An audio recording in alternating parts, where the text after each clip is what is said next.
We get a lot of questions asked about what the option period is during a real estate transaction, and we want to answer those questions for you. I'm Andrea, this is Raul, and we're with the Schrader Group.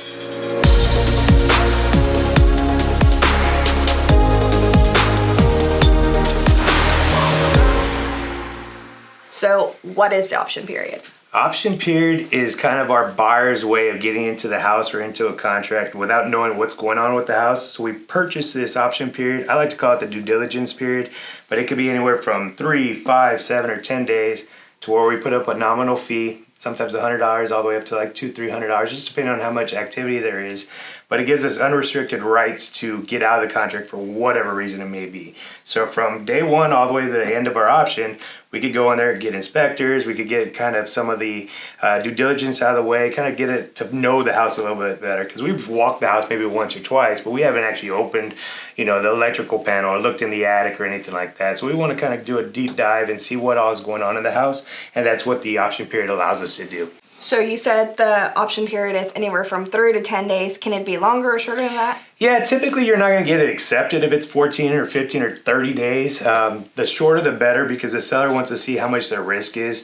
Sometimes we put up higher dollar amounts when we know that this is a very desirable property. So sometimes to show that my buyers are really serious, there's 10 offers on the table, they might put up $1,000. They might put up a little bit more, but we also don't want to go too long, because the shorter the period, the less risk the buyers feel or the sellers feel that their house is temporarily off the market and we might be shopping around, right? So we want to make sure that we're serious, we get in there, we do our homework, and then we're able to come to a conclusion. So is there an actual option fee, or is that however much you want to pay? So the option fee is kind of like what I discussed. I mean, we pay per day. The average used to be $10 a day here in San Antonio. Then when the pandemic came over, people started escalating it. We started getting a lot of fallout from Austin where they're paying $100 a day or $250 a day. So it just really depends. I think things have kind of coasted down a little bit or panned out a little bit to where we're getting back to that $10, $20 a day. So for a small fee of $100 to $200 or $300, you could temporarily take the house off the market, do our homework, look at the house, but at least regardless, the seller knows that they're getting that money, but they're actually going under contract. So the buyer pays for the option fee? The buyer pays for the option fee, absolutely. When do we schedule the inspection? Well, it depends. So when we cultivate the contract, we kind of figure out what we're doing. So theoretically, we don't schedule the inspector until the home is under contract. But sometimes if we have like a 3-day window because we're really aggressive on this house and we want to make sure that we're ahead of the game and we're trying to be better than all of our other competition out there, say it's a 3-day option, I might schedule it when I set up the contract and send it over just so I have somebody on standby. That way we're able to maximize each and every day. Now if we have a 7-day, we might say, okay, we'll schedule on Monday and then maybe get it by Wednesday or Thursday. It just really depends on our parameters, because that's the rules of the game, and we got to make sure that the buyer's protected at all times. What does the inspector look for when they're looking at the house? They're going to look at a lot of things, but we're going to talk about big ticket items, number one. So we're going to do our electrical, our HVAC, and our plumbing. Then we're also going to look at the roof, okay? Those are our big components that cost the most. Then they're going to go through and kind of look at everything else. We're going to look at piping. We're going to look at any kind of window jams, because nowadays windows, they're great. They're energy efficient, low E3 windows.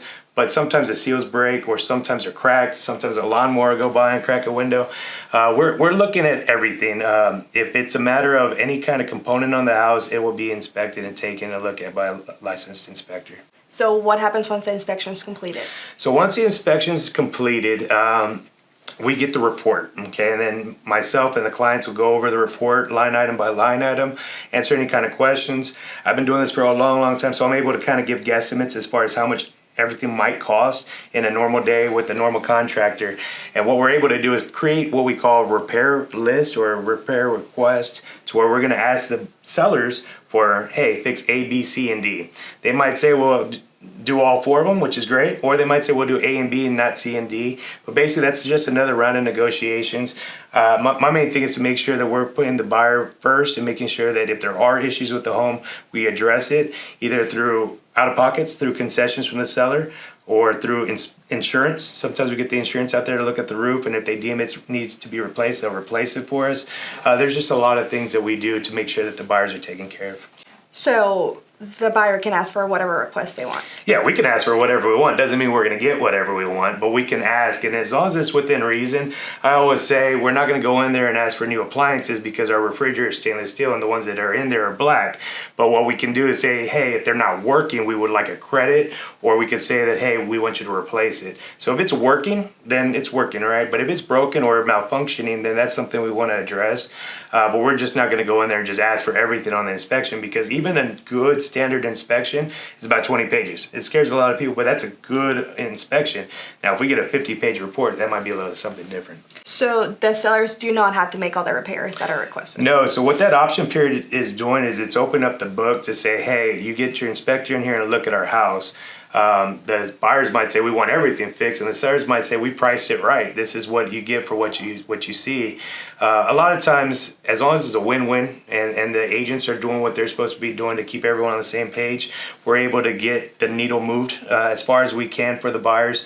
We're never going to lose a sale because of $5, right? But we're going to make sure that that $5 doesn't turn into $5,000 for our buyers. Well, we hope we clarified any questions that you might have about option period or the inspection, and let us know if you have anything else that you are wondering about. Thank you. Have a blessed day, and we'll talk to you soon.